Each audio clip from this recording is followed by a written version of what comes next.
નમસ્તે મિત્રો, આજે આપણે વાત કરવાના છીએ માંડવે ચાન આવતા બનેલી ઘટના। ગામના આકાશમાં આજે અજાણી ઉલ્લાસની ચમક હતી। સૂરજ હજુ ઉગ્યો પણ નહોતો છતાં કાકડિયાઓના બૂમાબૂમ વચ્ચે આખું ગામ જાગી ચૂક્યું હતું। ઘર આંગણાઓમાં કેળાના તોરણ લટકાવવામાં આવ્યા હતા।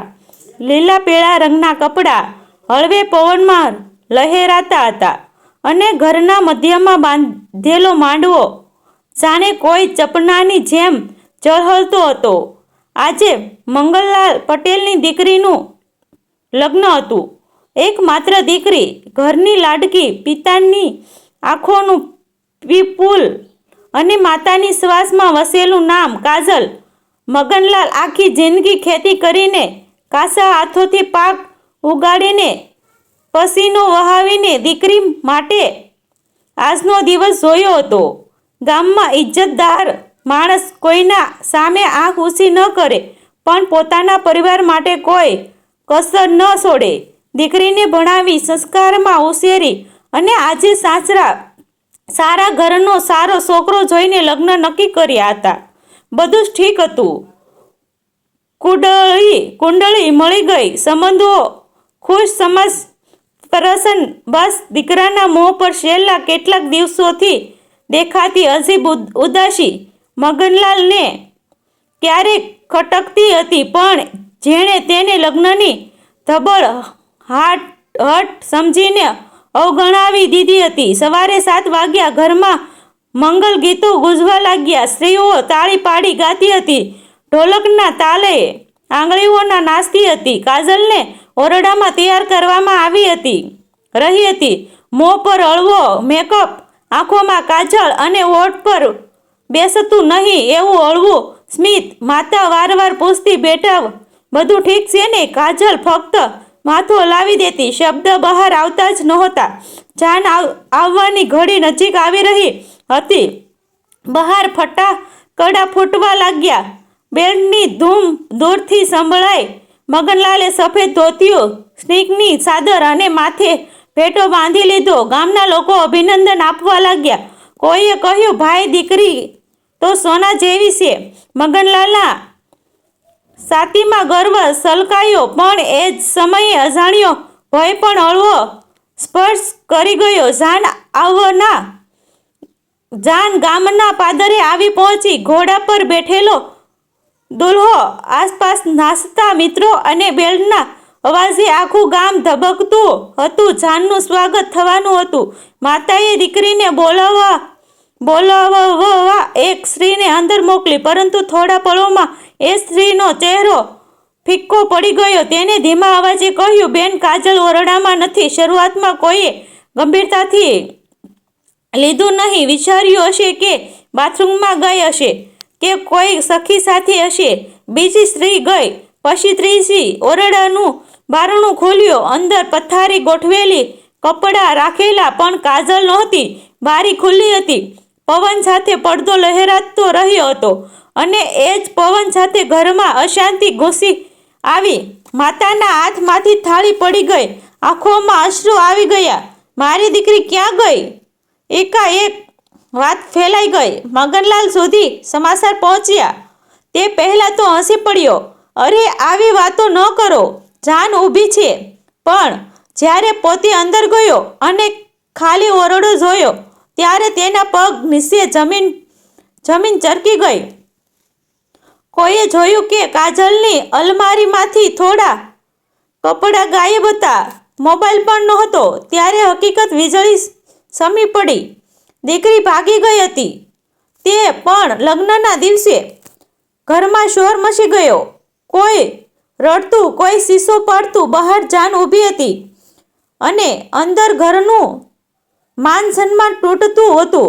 મગનલાલની આંખો ખાલી બની ગઈ। ગામના લોકો ફસફસાટ કરવા લાગ્યા, કોઈ પ્રેમનો ચક્કર તો નહીં? અને એ જ ક્ષણે એક નામ મગનલાલના મગજમાં ઘૂસી ઉઠ્યું, રવિ। ગામનો જ છોકરો, ગરીબ ઘરનો, પણ ભણેલો, કાજલ સાથે કોલેજમાં ભણતો। મગનલાલે પહેલા જ પણ કાજલને ટોકી હતી, એ છોકરાથી દૂર રહે છે। કાજલ ચૂપ રહી ગઈ હતી, પણ દિલ તો પહેલેથી જ ભાગી ચૂક્યું હતું. જાનના માંડવે આજે ફૂલ નહોતા કરમાઈ ગયા. ત્યાં તો આખી જિંદગીનો ભાર પડી ગયો હતો. દુલ્હાના પિતાએ ગુસ્સે ભરેલા સ્વરમાં કહ્યું, આપણે શું તમાશો જોવા આવ્યા છીએ? સમાજના માણસો માથું હલાવવા લાગ્યા. મગનલાલના કાનમાં શબ્દ નહોતા ગૂંજતા. તેની નજર સામે ફક્ત પોતાની દીકરીનું બાળપણ ફરી રહ્યું હતું. પહેલી વાર બોલતી અને આજે બધું તોડી નાસી ગઈ. બીજી તરફ ગામથી થોડા કિલોમીટર દૂર ધૂળ ઉડાવતી બસમાં પાછળની સીટ પર કાજલ બેઠી હતી. આંખોમાં ડર, હાથમાં બેગ અને બાજુમાં બેઠેલો રવિ. રવિએ ધીમે અવાજે કહ્યું, હવે પાછું ફરવાનું નથી. કાજલના હોઠ કાપ્યા. મારા બાપને શું થશે? રવિ ચૂપ રહ્યો. પ્રેમ સામે સમાજ, પરિવાર અને સંસ્કાર બધું નાનું લાગી રહ્યું હતું. પણ તેની કિંમત કેટલી મોટી હશે એ હજી સમજાયું નહોતું. આ બાજુ મગનલાલે પોલીસ સ્ટેશન તરફ પગલાં ભર્યા. ગામની ઇજ્જત, દીકરીનું ભવિષ્ય અને પોતાનો આત્મસન્માન ત્રણેય એક સાથે જોખમમાં હતા. પોલીસે પ્રશ્નો પૂછ્યા. કોઈ પ્રેમી? મગનલાલે આંખો નીચે કરી માથું હલાવ્યું. એ હા કહેવા જેટલી કિંમત પણ હવે રહી નહોતી. આ લગ્નનો દિવસ હશે એ કાળી તારીખ બની ગયો હતો. ગામના લોકો આજે પણ કહેતા, જાનના માંડવે દીકરી ભાગી ગઈ. પણ કોઈને ખબર નહોતી કે આ ઘટનાનો અંત કેટલો કરુણ, કેટલો ભયાનક અને કેટલો શીખ આપનાર બનવાનો છે. બસ ધીમે ધીમે શહેરની સીમા બહાર જઈ રહી હતી. બારીમાંથી પસાર થતી ઝાડોની લાઈન, રસ્તાની ધૂળ અને અજાણ્યા સ્ટેશન, બધું કાજલ માટે સપનાની જેમ હતું. પરંતુ એ સપનામાં સુખ કરતાં વધુ ભય છુપાયેલો હતો. હાથમાં પકડી રાખેલી નાની બેગ જાણે આખી જિંદગીનો ભાર બની ગઈ હતી. રવિ બાજુમાં બેઠો હતો. આંખોમાં આત્મવિશ્વાસ દેખાતો, પરંતુ અંદર ક્યાંક એ પણ ડરતો હતો. પ્રેમ માટે ઘર છોડવું સહેલું લાગતું હોય, પરંતુ ઘર છોડ્યા પછી જે ખાલીપો ઊભો થાય છે એ ભરવો સૌથી મુશ્કેલ હોય છે. રવિ કાજલને એક ઓળખીતાના રૂપ પર લઈ ગયો. શહેરના પછાત વિસ્તારમાં આવેલું એક નાનું ભાડાનું રૂમ, એક બારી, એક પંખો અને તૂટી ગયેલી ખુરશી. કાજલે જ્યારે રૂમ જોયો ત્યારે તેની આંખો ભીની થઈ ગઈ. ઘરમાં મળતી સુખ સગવડ, માતાના હાથનું ભોજન અને પિતાની છાયા, બધું એક ઝાટકામાં છૂટી ગયું હતું. રવિએ કહ્યું, થોડા દિવસ સહન કરી લઈશું, પછી બધું ઠીક થઈ જશે. પણ જીવન કોઈ ફિલ્મ નથી કે થોડા દિવસમાં બધું ઠીક થઈ જાય. બીજી તરફ ગામમાં મગનલાલની હાલત દયનીય બની ગઈ હતી. સમાજના લોકો પ્રશ્નો પૂછતા, કેટલાક દયા બતાવતા તો કેટલાક મજાક ઉડાવતા. દીકરી સંભાળવી શક્ય નહીં. આ શબ્દો મગનલાલના હૃદયમાં ભાલા બનીને ઘૂસતા. રાતે ઊંઘ આવતી નહોતી. આંખ બંધ કરે એટલે કાજલનું બાળપણ દેખાતું. તેની નાની આંગળી પકડીને શાળાએ મૂકવા જતો દિવસ યાદ આવતો. એ જ દીકરી આજે બદલામીને છોડી ગઈ હતી એવું સમાજ કહેતો હતો. પણ પિતા તરીકે મગનલાલનું દિલ આજે પણ દીકરી માટે જ ધબકતું હતું. પોલીસ તપાસ આગળ વધી.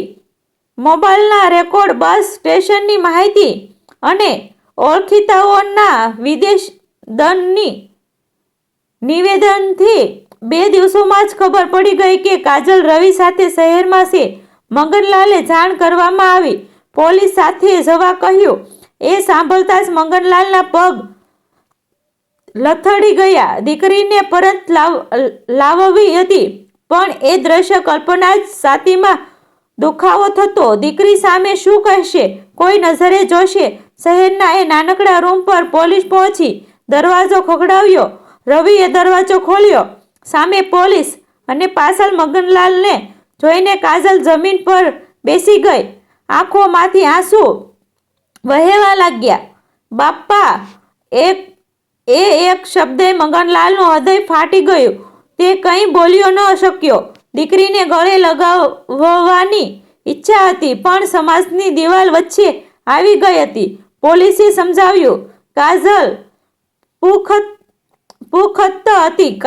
કાયદા મુજબ તેને પોતાની પસંદગી કરવાનો અધિકાર હતો.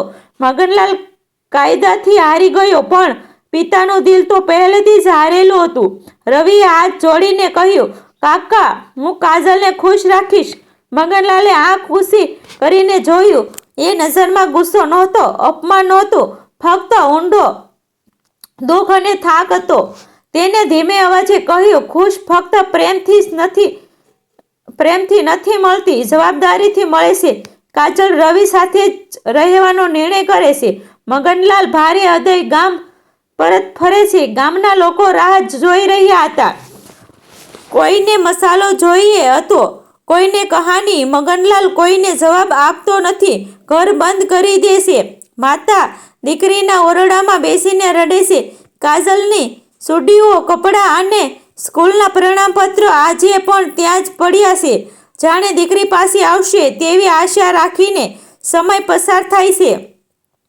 શહેરમાં કાજલ અને રવિનું જીવન સરળ રહેતું નથી. નોકરી નથી, પૈસા ઓછા અને સમાજનો સ્વીકાર તો નથી જ. રવિ દિવસ રાત મહેનત કરે છે, પણ ઝઘડા વધવા લાગે છે. પ્રેમમાં લીધેલો નિર્ણય હવે વાસ્તવિકતાની આગમાં તપાઈ રહ્યો છે. કાજલને અચાનક માતાની યાદ આવે છે, પિતાની શાંતિભરી નજર યાદ આવે છે. સમજાય છે કે પ્રેમ માટે ઘર છોડ્યું, પણ ઘરની કિંમત હવે સમજાઈ રહી છે. એક દિવસ સમાચાર આવે છે, મગનલાલ ગંભીર રીતે બીમાર છે. કાજલના પગ નીચેની જમીન ખસી જાય.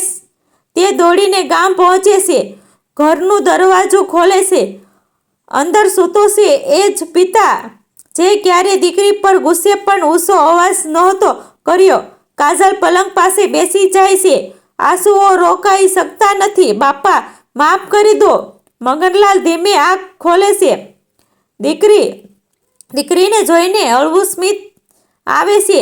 નબળા અવાજે કહે છે, દીકરી ખુશ રહે, બસ એ જ પિતાની ઈચ્છા હોય છે. એ શબ્દોમાં કોઈ શરમ નહોતી, કોઈ આરોપ નહોતો, ફક્ત નિષ્ઠકપ પિતૃ પ્રેમ હતો. એ ક્ષણે કાજલ સમજી જાય છે, સમાજ સામે લડવું સહેલું છે, પરંતુ પિતાના પ્રેમ સામે કોઈ જીતે નહીં. મિત્રો, આ વાર્તા કાલ્પનિક છે. તેમાં આવતા તમામ પાત્રો, દ્રશ્યો, સ્થળ, દરેક વસ્તુ કાલ્પનિક છે. ગમે તો મિત્રો શેર કરી દીધો. આભાર મિત્રો.